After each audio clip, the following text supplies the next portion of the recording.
pag-usapan lang natin ang breaking news na exclusive nga naman guys na pinag-uusapan ng mga netizens at ng mga Katden fans. Tatay pumalag mga larawan mula sa burol ng lolo ni Alden Richard. Kumalat nga naman kasi guys. At ang iba na ang kanilang mga sinasabi patungkol umano sa nangyaring burol sa lolo ni Alden Richard dahil spotted doon si Catherine Bernardo kasama ang kanyang ate at si Joros at ang anak ng kanyang ate na si Baby Q.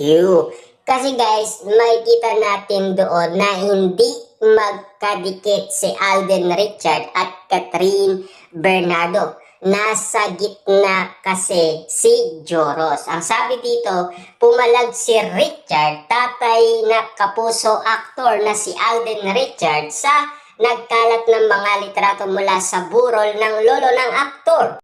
Wala di umanong permit mula sa kanila ang pagpo-post ng mga litratong yon. Nakausap nga ang tatay ni Alden na burahin ang mga nasabing post na permission at all. Please delete, thank you. Saad ni Richard sa kanyang post sa X account. Respect, please, dagdag pa niya. Narito ang mga komento ng ilan netizens.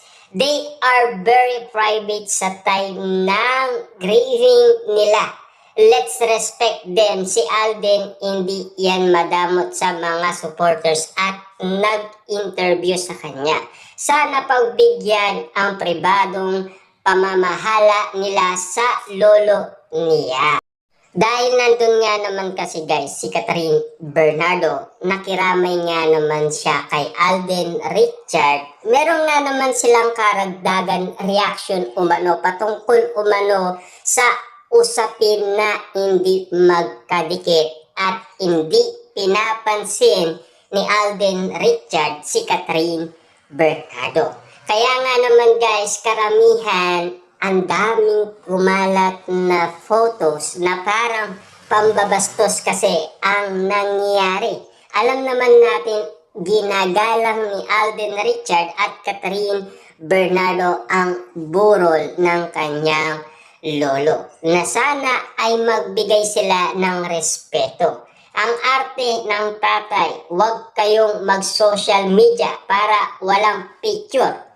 Alos karamihan naman ng post ng fans na anak niya walang permission. Sana pina-delete niya din iyon. Pero sa ganitong pagkakataon naman ay dapat lang na pagbigyan ang kahilingan ng tatay ni Alden.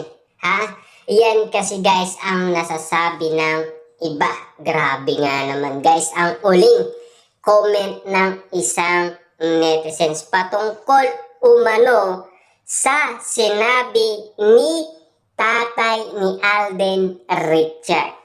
Grabe nga naman kasi guys ang mga reaction ng mga tao patungkol umano sa kumalat na mga larawan.